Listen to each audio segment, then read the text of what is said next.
Hola, buenos días. Hoy vamos a ver el módulo 4 que se denomina capa física, en el cual trataremos los elementos que componen la capa física dentro del modelo OSI y que corresponde con el tema 2 de FRC.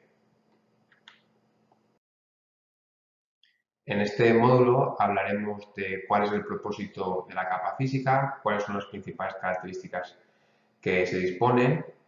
Dentro de esas características proponeremos diferentes tipos de cableados que se suelen utilizar para interconectar los dispositivos en las diferentes redes, como pueden ser el medio de cobre, los cables UTP, la fibra óptica y los medios inalámbricos.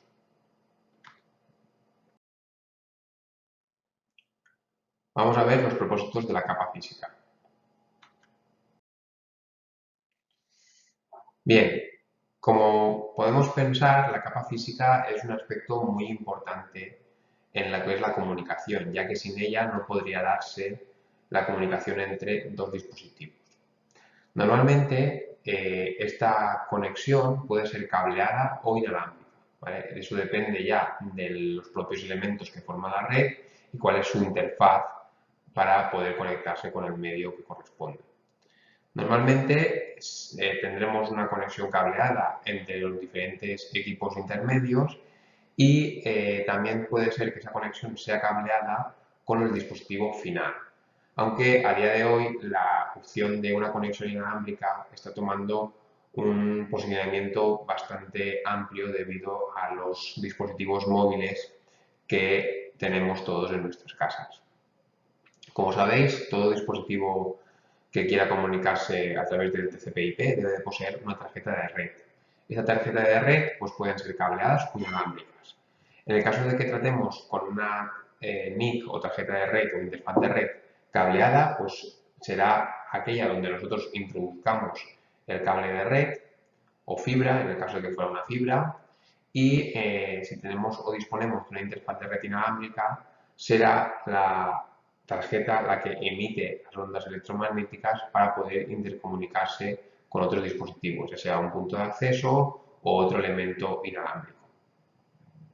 Según el tipo de conexión, se ofrecen unos rendimientos u otros, es decir, que un tipo de conexión, las conexiones cableadas, aportan unas ventajas y poseen unos inconvenientes, y lo mismo con las redes inalámbricas, ¿vale? Con las conexiones inalámbricas. Por tanto, ninguna solución es la óptima, sí que habrá una que posea pues, más ventajas frente a los inconvenientes que aporte y otra que será al contrario, ¿vale?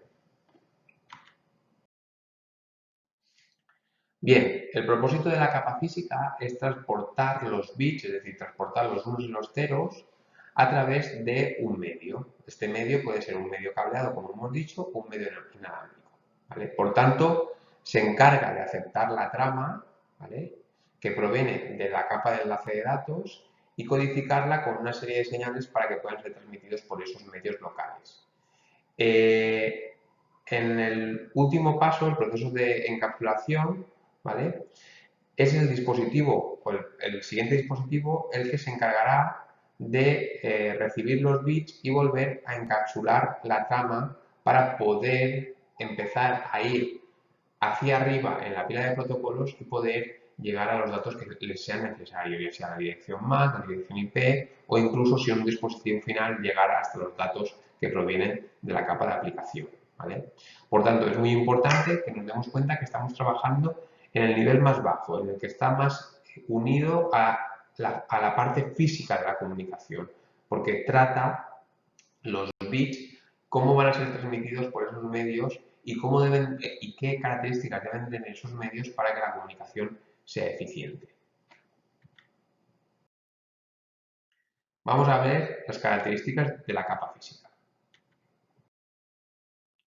Bien, existen diferentes estándares o organizaciones que se encargan de implementar y desarrollar las características básicas que deben de cumplir los diferentes tipos de medios y los diferentes conectores para tener una compatibilidad a lo largo de todos los dispositivos. Esos estándares vienen gobernados o vienen impuestos por diferentes organizaciones como puede ser el IOCUBO, la ITU, el ANSI, el TIAEIA o la ISO, ¿vale? Por tanto, veremos que existen diferentes normas que se encargan de gestionar y desarrollar este tipo de conexiones. Por lo que respecta a las capas superiores, pues normalmente tendremos otros tipos de organismos de estandarización, como puede ser también parte del IECubo, pero principalmente el IETF.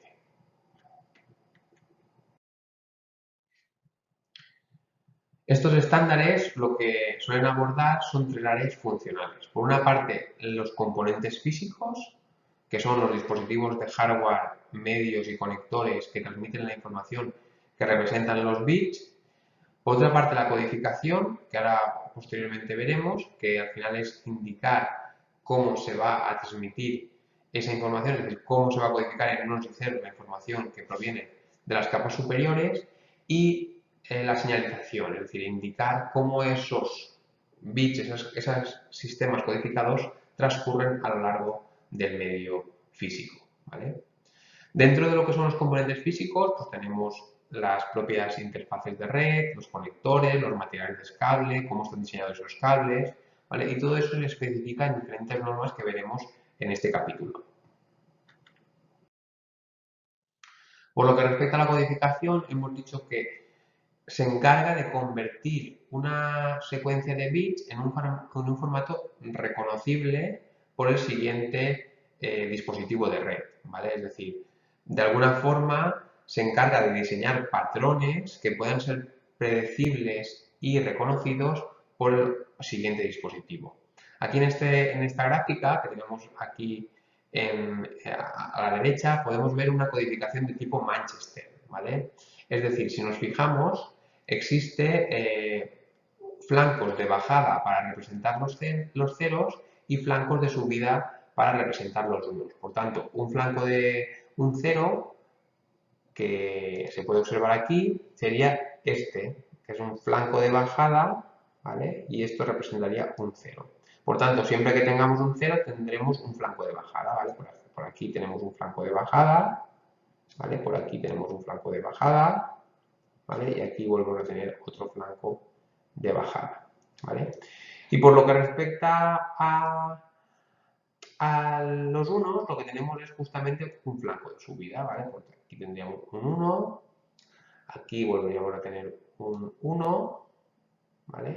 Y aquí volveríamos a tener otro 1, ¿vale? Cuando ya tenemos esos flancos, los unimos, ¿vale? Los unimos en las diferentes partes que no habían quedado unidas y ya tendríamos la codificación Manchester, ¿vale? Esta codificación es una codificación muy utilizada en Ethernet, ¿vale? En comunicaciones que utilizan el estándar de Ethernet. Y por último, la señalización, ¿vale? Que la señalización es cómo se representan esos bits o esos valores de bit entre 1 y 0, perdón, en el medio físico. Podemos tener diferentes formas de representar esos bits, ¿vale? Bien con niveles de tensión, por ejemplo, si es una comunicación digital, pues un nivel de tensión, por ejemplo, 0 para representar el 0 y más 5 para representar un 1.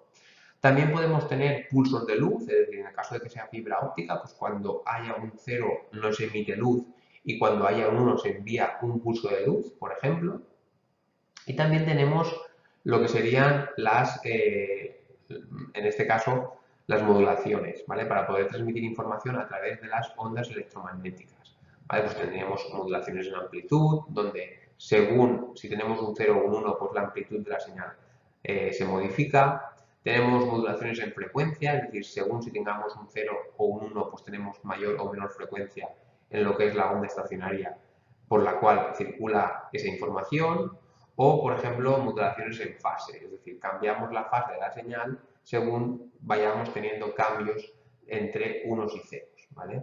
Por tanto, son formas de detectar esos cambios y cada una de ellas se utilizan para un tipo de medio físico.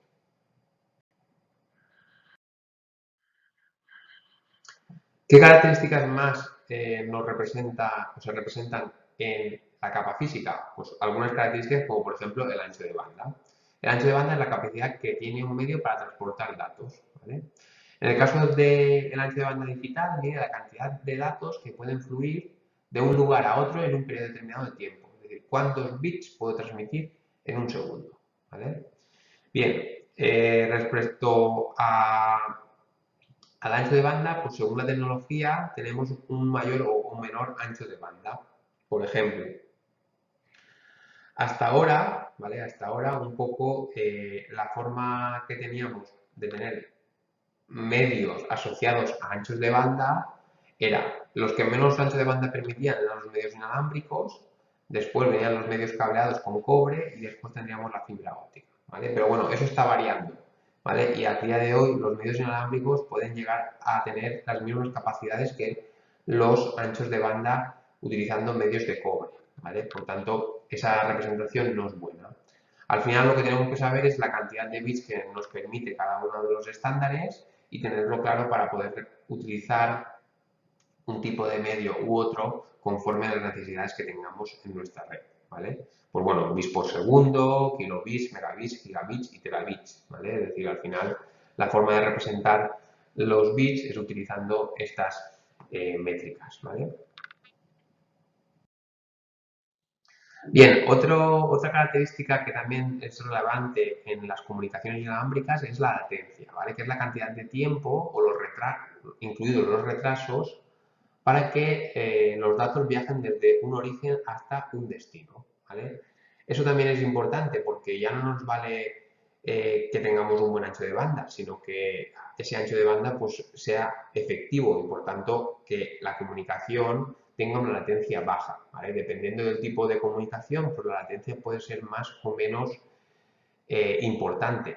Es decir, imaginaros una comunicación en una videoconferencia, pues el retardo o la latencia es muy importante porque yo no puedo estar esperando para que se dé esa comunicación bidireccional un tiempo mayor a un determinado periodo, ¿vale? En cambio, por ejemplo, el envío de un correo electrónico, por eso la latencia no es tan importante, porque se supone que no es una comunicación síncrona, ¿vale? Sino más bien asíncrona.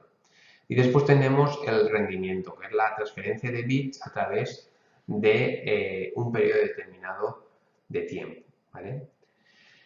Dentro de lo que es el rendimiento tenemos otro término que es la capacidad de transferencia útil. Al final lo que se mide aquí es la medida de los datos utilizables transferidos durante un determinado tiempo. Es decir, realmente lo que intentamos ver es cuántos datos reales se transmiten en un tiempo determinado, ¿vale? Y esto se lo conoce como goodput, donde la forma de calcularlo sería el rendimiento menos la sobrecarga de tráfico, es decir, el tráfico que está asociado a establecer sesiones, acusos de recibos, encapsulamientos y bits retransmitidos, ¿vale? En cierta forma sería ver cuántos bits transmito y cuánto tiempo tardo en transmitir esos bits de datos, ¿vale? Es decir, de la información que yo necesito a lo largo de ese camino entre un origen y un destino, ¿vale? Realmente eso es la información más útil porque realmente es lo que quiero tener, ¿vale? Disponer y cuánto ha tardado, ¿vale? Y con eso podemos también tener un valor muy válido para poder indicar o diferenciar diferentes tipos de comunicaciones.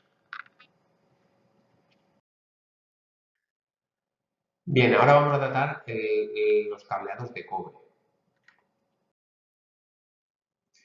El cableado de cobre es el cableado más común dentro de las redes hoy en día, ¿vale? Se trata de un tipo de cableado económico, fácil de instalar y que tiene una baja resistencia al flujo de corriente, ¿vale? Por tanto, es un buen transmisor para poder transmitir esos pulsos eléctricos y desde un origen hacia un destino y poder así transmitir la información que nosotros queremos disponer en nuestras comunicaciones, ¿vale?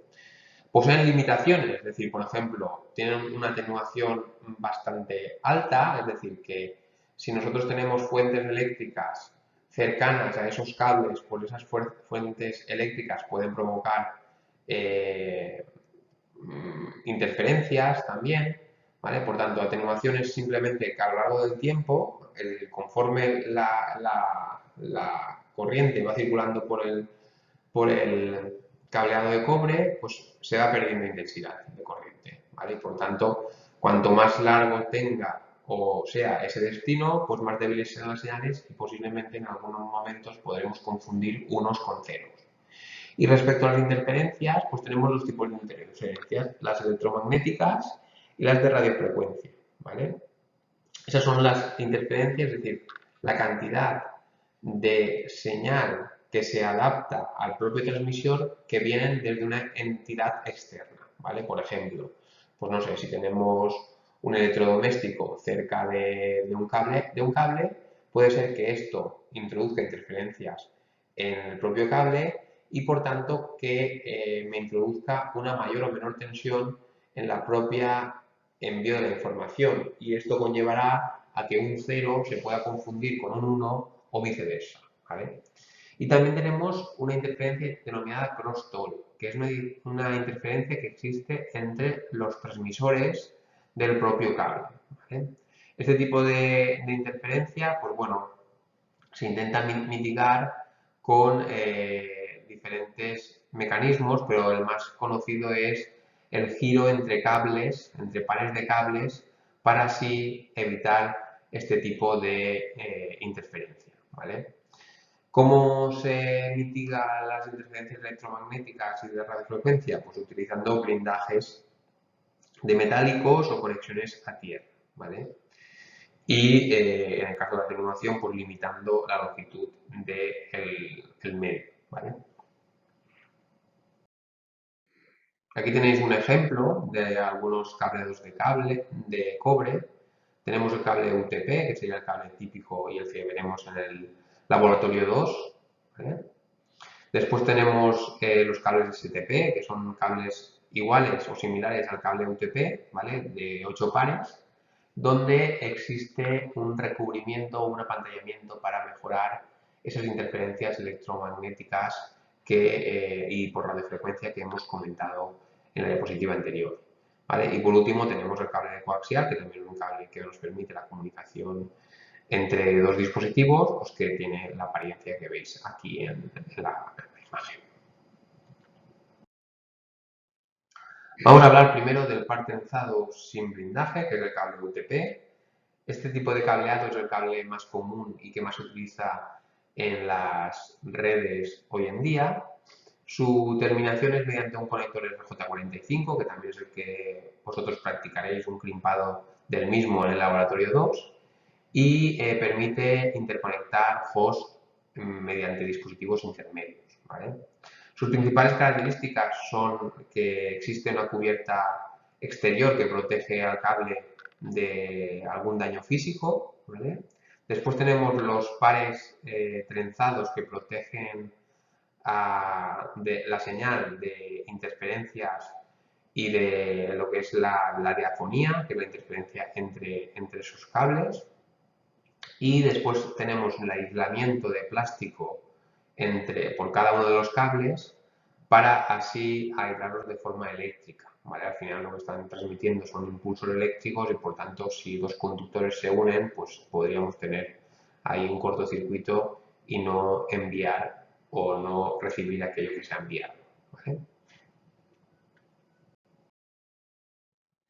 Respecto al STP, pues es un cable que posee las mismas características, es decir, en este caso pues siempre es un cable más protegido, por tanto está más protegido de los ruidos externos y por tanto se puede transmitir información con menos interferencias. Este tipo de protección extra pues, conlleva que sea un cable más caro. Es más difícil de instalar que el UTP porque es un cable más rígido al disponer de varios sistemas de protección, por eso lo hace que sea un cable más rígido y por tanto un poco más difícil de manipular. También se termina con conectores RJ45 y permite la intercomunicación o la interconexión de diferentes dispositivos, ¿vale? Por, por lo que son las características clave del STP, tenemos primero una cubierta que se encarga de proteger el cable de los daños físicos externos. Después un escudo trenzado metálico que lo que permite es la protección frente a interferencias electromagnéticas de radiofrecuencia. Después tendríamos un escudo de aluminio para cada par para volver a tener una protección extra frente a las interferencias electromagnéticas de radiofrecuencia entre cada uno de los pares. Y también lo que tendríamos es, en este caso, lo que es que los cables estén enredados entre ellos, ¿vale? Para evitar la diafonía. Y por último ya tenemos el plastificado de cada uno de los cables, que lo que permite es el aislamiento eléctrico entre sí.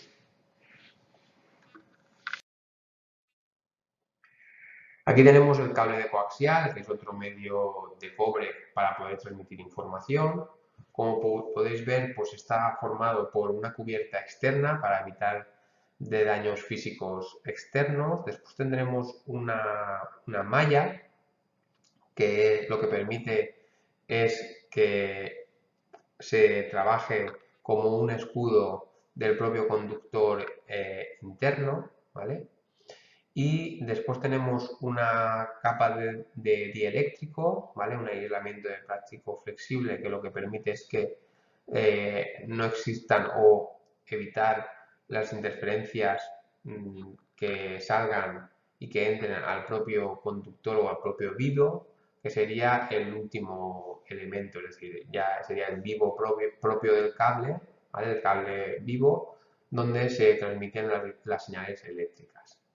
En este caso existen diferentes tipos de conectores, ¿vale? Tenemos el conector BNC, el N, el F, existen diferentes tipos de conectores para poder conectar este tipo de cable a diferentes dispositivos y esa conexión pues tenemos que adaptarnos a las propias bocas que dispongan esos dispositivos finales, ¿vale?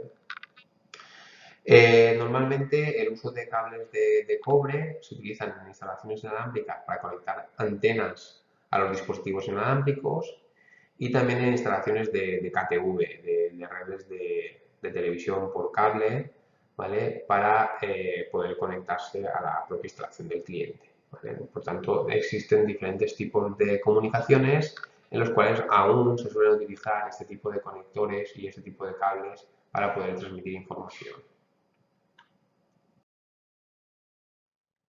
Vamos a centrarnos ahora en el cable UTP, que es el que trabajaremos en la práctica 2.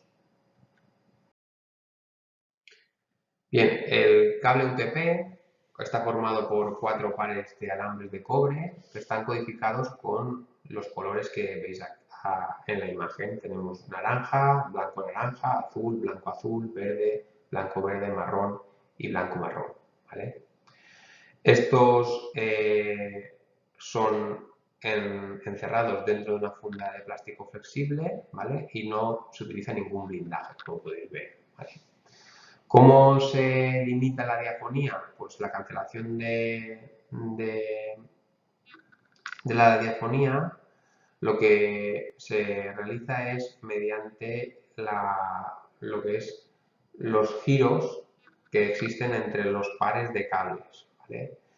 Cuanto más giros existan, mayor inmunidad tendrá frente a la propia característica o interferencia de la diafonía, ¿vale? Esto es importante porque al final también eso lo que nos permite es que se cancelen entre sí, ¿vale? Aquellas interferencias electromagnéticas de radiofrecuencia que puedan ocasionar la transmisión de energía o de intensidad de corriente a través del medio físico, ¿vale? Al final, fijaros que un cable al cual le administramos una corriente es una posible antena, ¿vale? Por tanto, este tipo de mecanismos es muy importante para que así no interferamos o se interfieran las comunicaciones entre los diferentes cables que forman el propio cable UTP. Existen dos estándares que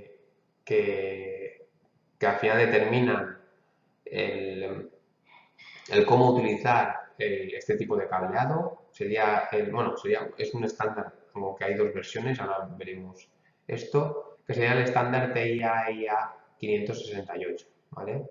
En este estándar se habla de lo que es el tipo de cable, longitudes de cables, tipos de conectores, terminación de los cables y métodos de prueba. Es decir, nos indican cómo debemos trabajar para poder disponer de unas instalaciones correctas, ¿vale? Y en la última parte del tema veremos cómo trabajar mediante un cableado estructurado, es decir, qué elementos intervienen en las instalaciones físicas y que se deben de tener en cuenta siempre y cuando queramos diseñar una instalación de red a nivel de capa física, ¿vale? Los estándares de cableado son definidos mediante categorías, ¿vale? Y conforme van aumentando en rendimiento, las categorías van mejorando, ¿vale?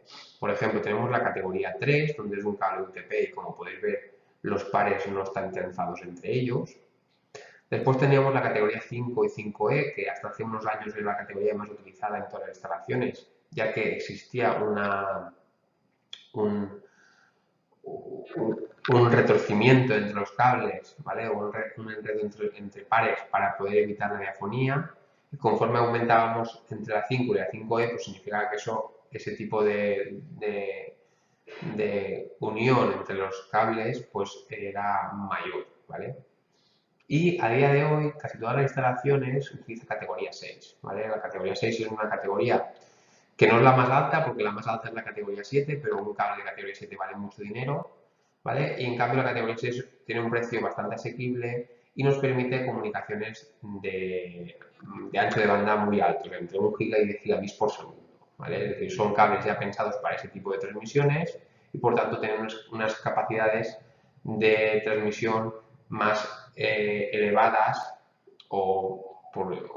que la categoría 5 y 5E, ¿vale? Por tanto, son bastante buenos y en la mayoría de instalaciones se utilizan este tipo de categorías hoy en día.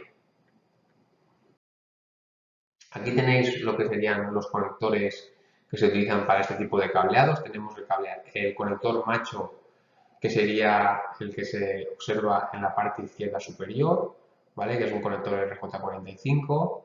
Y después tendríamos el conector hembra, que es el conector que normalmente está en las rosetas, donde conectamos el cable macho, que sería el que veis en la parte izquierda inferior, ¿vale?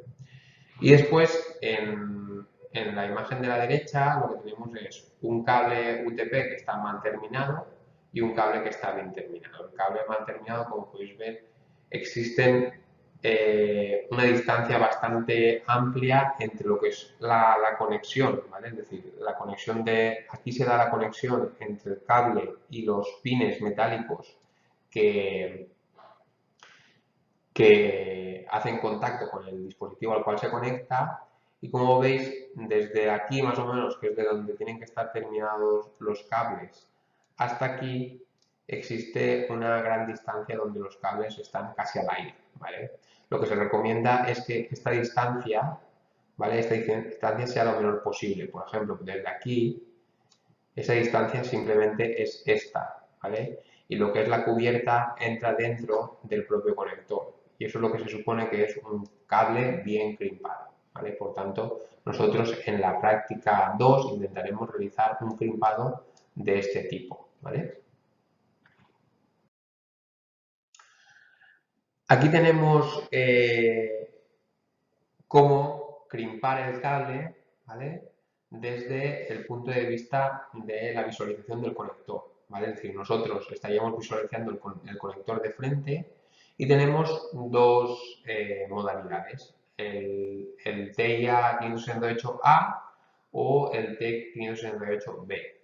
Principalmente se suele utilizar el B en todas las instalaciones, ¿vale? Y siempre y cuando queramos conectar un cable directo, ¿vale? Es decir, un cable entre dispositivos que hablen en la misma posición o en la misma capa de la pila, ¿vale? Pues utilizaremos un cable directo. En cambio, con dispositivos que hablen,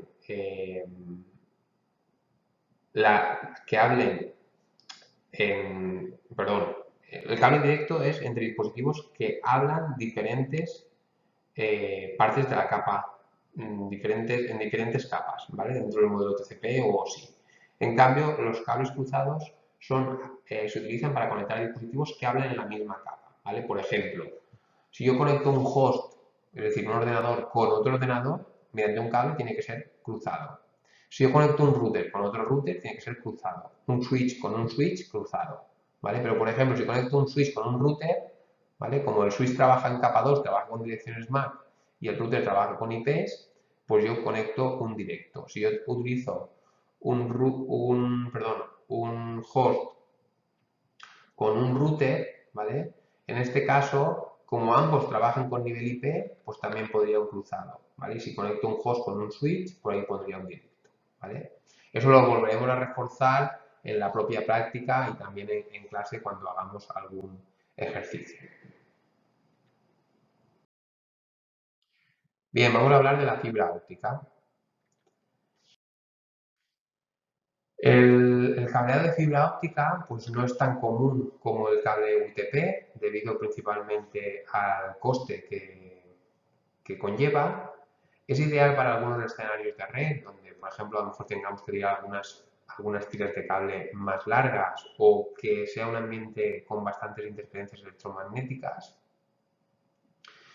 Es menos susceptible a la atenuación y completamente inmune a las interferencias electromagnéticas y de radiofrecuencia, ya que en una se utiliza luz, ¿vale? Que es otro medio a lo que es la corriente eléctrica, ¿vale?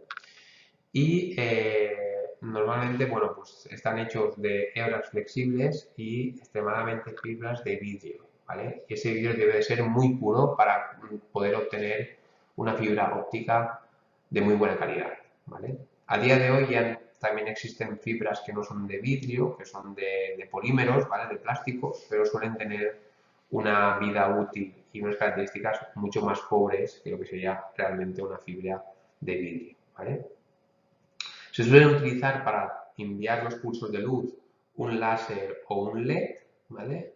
Los láseres pues tienen un ancho espectral mucho más estrecho que los LEDs, ¿vale? Pero son mucho más caros también, ¿vale? Por tanto, ahí también hay una balanza.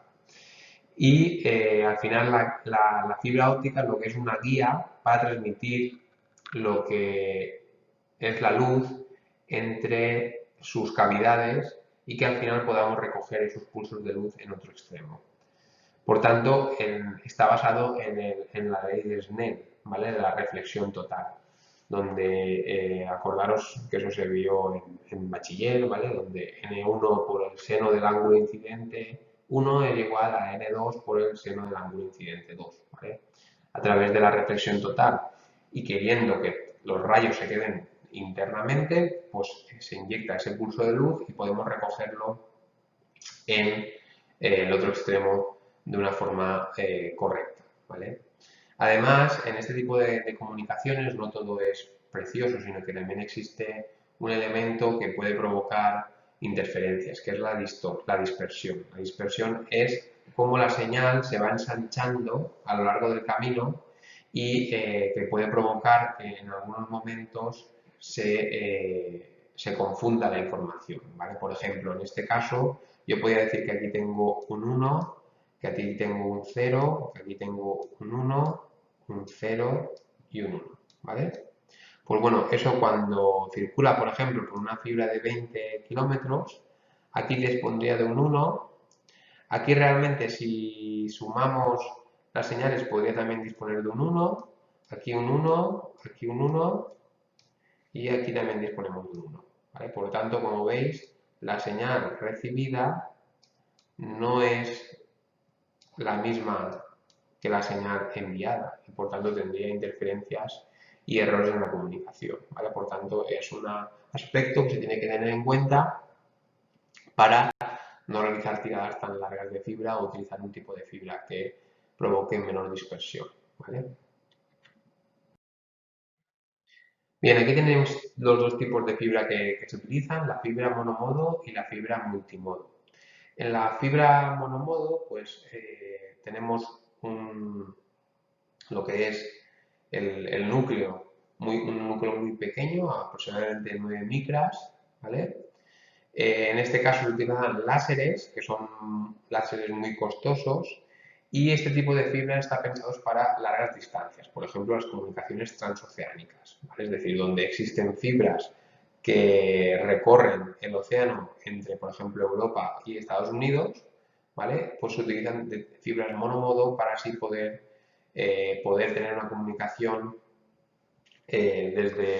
mediante una fibra, ¿vale? Transmitiendo pues con un láser y que ese efecto de dispersión que acabamos de comentar pues sea el menor posible, ¿vale? En el caso de la fibra multimodo, pues como veis, lo que es el núcleo es un núcleo más grande. En este caso solemos utilizar LEDs que son menos caros y esos LEDs son capaces de transmitir diferentes fuentes de luz y por tanto podemos transmitir diferentes modos en la misma fibra. Con eso somos capaces de transmitir más ancho de banda, es decir, más datos en el mismo intervalo de tiempo, ¿vale? Lo único aquí, pues en todo lo que va a afectar más es la dispersión, ¿vale? Va a afectar la dispersión y por eso en fibras multimodo la distancia máxima entre elementos transmisores y receptores suele ser en torno a 550 metros, ¿vale?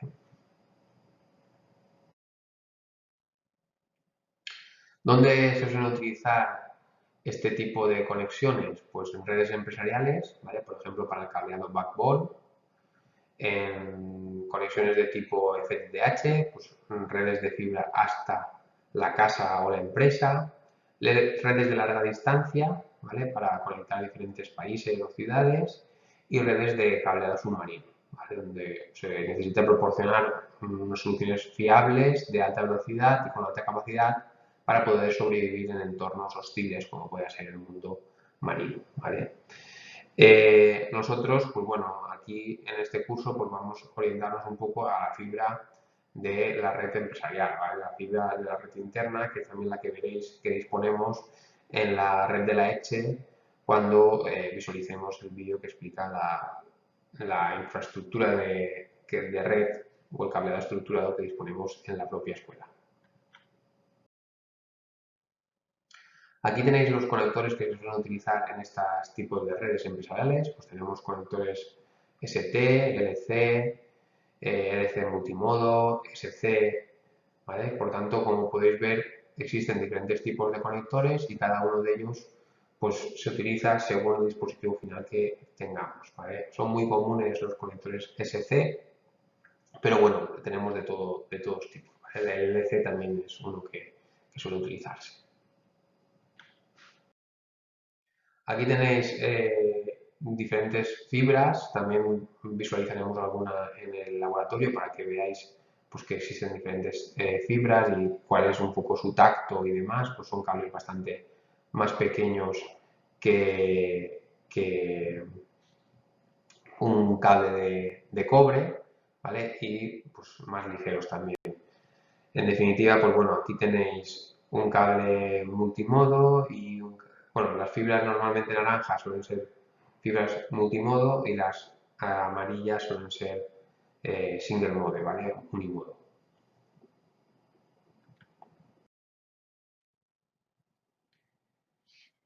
Características que tienen las fibras o ventajas que tienen las fibras respecto al cobre, ¿vale? Pues bueno, los anchos de banda que poseen las fibras son más elevados que el cobre, ¿vale? Aunque las últimas versiones de los estándares que se utilizan para cobre, este ancho de banda está siendo bastante alto. Respecto a la distancia que podemos tener entre dispositivos, pues en el caso del cableado UTP es como máximo 100 metros y en el caso de la fibra, pues bueno, puede llegar hasta 100.000 metros, ¿vale? Respecto a las inmunidades frente a interferencias electromagnéticas y radiofrecuencia, pues el cableado UTP tiene una inmunidad baja y la fibra es totalmente inmune. También lo que corresponde a peligros electrónicos, ¿vale? En el caso del UTP, pues esos peligros suelen ser bajos porque los niveles de tensión suelen ser bajos, pero en el caso de la fibra, pues son los totalmente inmunes porque lo que se está transmitiendo es luz. El coste, pues en el caso del UTP es un coste más bien bajo y en el caso de la fibra alto. Para la instalación, pues un poco lo mismo, es decir, el cable UTP pues, es una instalación bastante sencilla, en caso de fibra pues se necesita una cualificación para poder manejar y realizar este tipo de conexiones de fibra, ¿vale? Y por lo que respecta a seguridad, pues también el cable UTP es un cable que no requiere unas precauciones de seguridad altas y en el caso de la fibra, pues sí. Ahora vamos a hablar de los medios inalámbricos.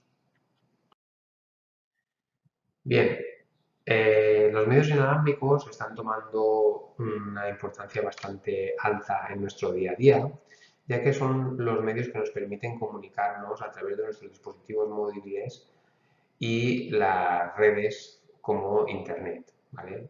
Al final es la última parte de la red para poder comunicarnos con nuestros dispositivos y este tipo de medio nos permite pues, el uso de estos elementos como puede ser el móvil o un portátil para poder comunicarnos o conectarnos a la red de Internet.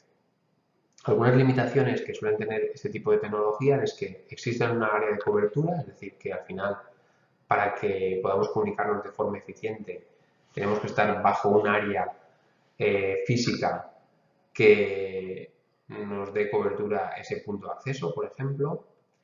El nivel de interferencias es bastante alto, es decir, por ejemplo, se suelen utilizar frecuencias de bandas libres y por tanto pueden haber diferentes mecanismos que estén radiando a esa frecuencia.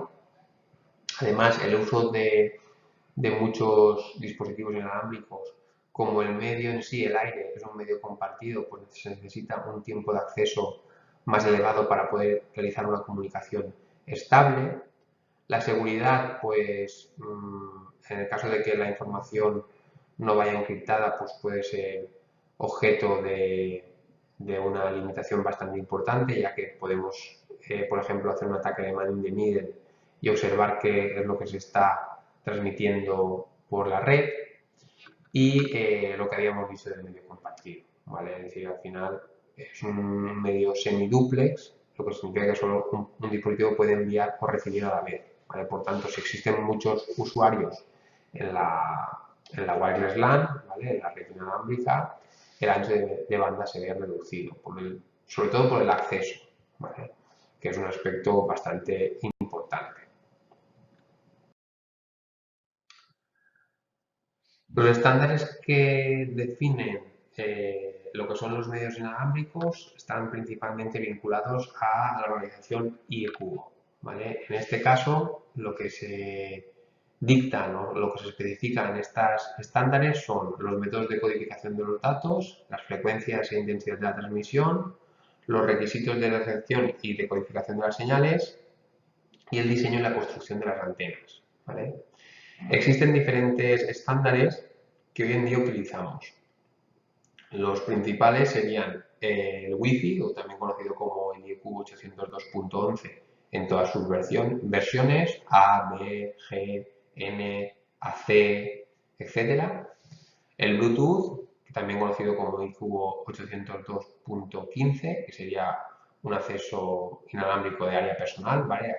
El área pues, estaría en torno a 10 metros de cobertura. Después tenemos el WiMAX, que sería un estándar que se está utilizando ahora bastante para dar acceso de ancho de banda de conectividad a Internet para largas distancias, como podría ser pues, estos accesos de operadores secundarios que ofrecen acceso pues, en pueblos pequeños o en entornos más remotos. Y después tendríamos el Zigbee, que son comunicaciones de baja velocidad y sobre todo están pensados para comunicaciones entre dispositivos de Internet of Things, ¿vale? De Internet de las cosas. Nosotros nos vamos a focalizar en lo que son las redes inalámbricas locales, que son también denominadas wireless LAN. En este caso, pues principalmente tenemos dos elementos. Por una parte, los puntos de acceso, ¿vale? Que lo que hacen es concentrar las señales inalámbricas de los usuarios y conectarse a la infraestructura de red cableada para poder así extender parte de la propia a esos dispositivos. Y los adaptadores de red inalámbrico, es decir, los que nos brindan las comunicaciones para poder acceder a ese punto de acceso y tener esa disponibilidad de transmisión de información a través del aire. Existen diferentes series o diferentes versiones de los estándares de IEEE 802.11. Es importante que veamos la interoperabilidad entre ellos para así poder garantizar las comunicaciones de forma eficiente y deciros que, bueno, que los grandes avances en este tipo de estándares nos están aportando que tengamos anchos de banda muy elevados mediante un dispositivo inalámbrico. Por último, vamos a tratar el cableado estructurado. Bien, ¿cuáles son los objetivos del cableado estructurado?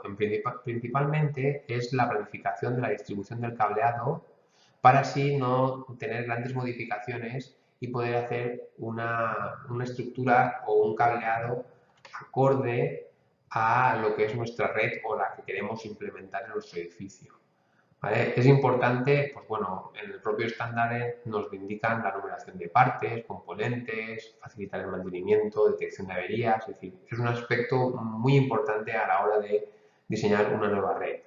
Existen diferentes estándares, que son los que un poco se observan ahí en la parte central de la diapositiva, que están asociados, pues bueno, a lo que es los componentes del cable de par trenzado, el estándar de cableado, el estándar entre edificios comerciales, cómo administrar la infraestructura de telecomunicaciones, qué requisitos tengo de conexiones tierra y otro tipo de conexiones, ¿vale? Por tanto, en ese estándar se define todo bastante bien para poder realizar un diseño acorde a lo que sería una infraestructura de red de una ente importante, como ser una empresa o algún organismo público. En primer lugar, lo que se define es el procedimiento para cablear los ordenadores mediante el par trenzado. Es un poco lo que vamos a ver nosotros aquí en esta pequeña píldora de cómo realizar un cableado estructurado, ¿vale?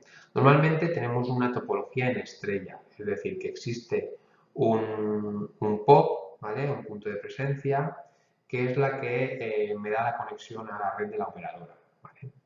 A partir de esa conexión del POP, lo que puedo es hacer una conexión a un armario principal, que se denomina MDF, y que lo puedo situar bien junto al POP, perdón, o bien, en el caso de edificios muy altos, en torno a la mitad del edificio, ¿vale? Y después, desde ese MDF, lo que suelen ramificar son diferentes armarios denominados IDFs, ¿vale? Que son armarios intermedios.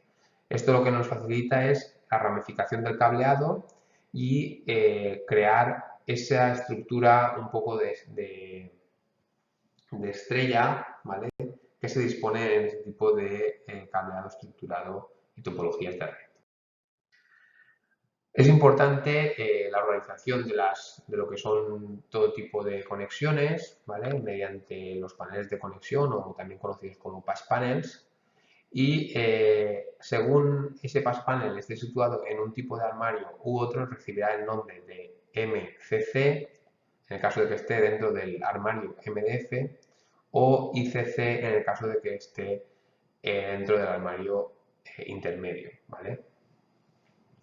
En el caso de la roseta que conecta al ordenador final del usuario, en lo que es el cableado horizontal, pues tenemos el nombre correcto sería el HCC, ¿vale? Que es la Cross Connect horizontal, ¿vale?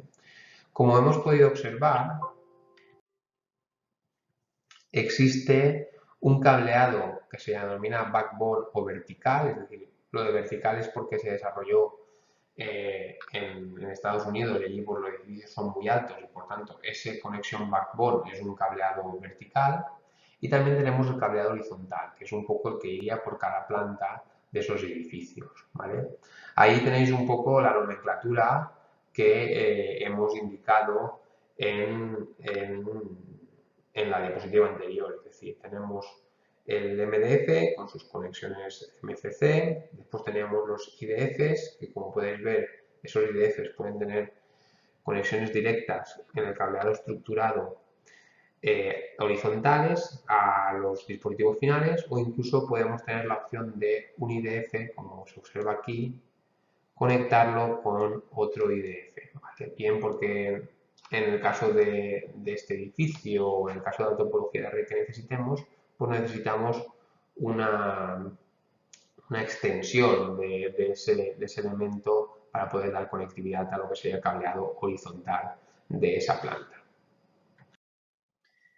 Bien, como requisito fundamental, la norma EIA 568 se establece que tiene que tener una distancia máxima de 100 metros, es decir, el cableado de cobre tiene que tener una distancia máxima de 100 metros, repito, ¿vale? ¿Eso cómo se consigue? Pues si observamos la diapositiva que vemos mediante este gráfico, nosotros podemos tener un cable de conexión como mucho de 6 metros dentro de lo que es el armario, es decir, dentro de lo que sería el switch Ethernet y el panel de conexión, ¿vale? El panel de conexión. Después puedo tener hasta 90 metros desde el panel de conexión, que sería este de aquí, hasta la roseta, ¿vale? Esto como mucho pueden ser 90 metros. Y siempre tengo que pensar que desde la roseta podría tener hasta un máximo de 3 metros de cable para poder conectar ese dispositivo final, ¿vale? Ese host. ¿Vale? Por tanto, si sumamos todo, nos da los 99 metros, ¿vale? Por tanto, no superamos los 100 metros que se nos indican en la norma, ¿vale? Por tanto, hay que acordarse de cuál es el máximo, repito, son 100 metros, y un poco cómo se divide, pues 6 metros entre el switch y ese panel de comunicaciones o de conexiones que están en el propio armario IDF. Después, desde el armario hasta la roseta tenemos esa distancia máxima que son 90 metros, y desde la roseta hasta el host final, que serían los 3 metros que se disponen para poder comunicarse o conectar ese dispositivo o ese host final. Vamos a ver el resumen. Como resumen, pues bueno, hemos aprendido cuáles son las funcionalidades principales de la capa física, hemos tratado las componentes físicos, la codificación y la señalización, nos hemos focalizado sobre todo en el cableado UTP, hablando pues, de cuáles son sus estándares y cómo realizar las conexiones de este tipo de cableado a través del RJ45. También hemos hablado de la fibra óptica, pues diferentes tipos de fibra que se puede utilizar y cuáles son los conectores que más se utilizan hoy en día dentro de las comunicaciones de ordenadores. A continuación hemos hablado de los medios inalámbricos, nombrando principalmente los estándares más utilizados, como pueden ser el IEEE 802.11 y el punto 1516. Y también hemos tratado pues, un poco el cableado estructurado, que está fuera de lo que es el temario de Cisco, pero que sí que está incluido en la parte de FRC.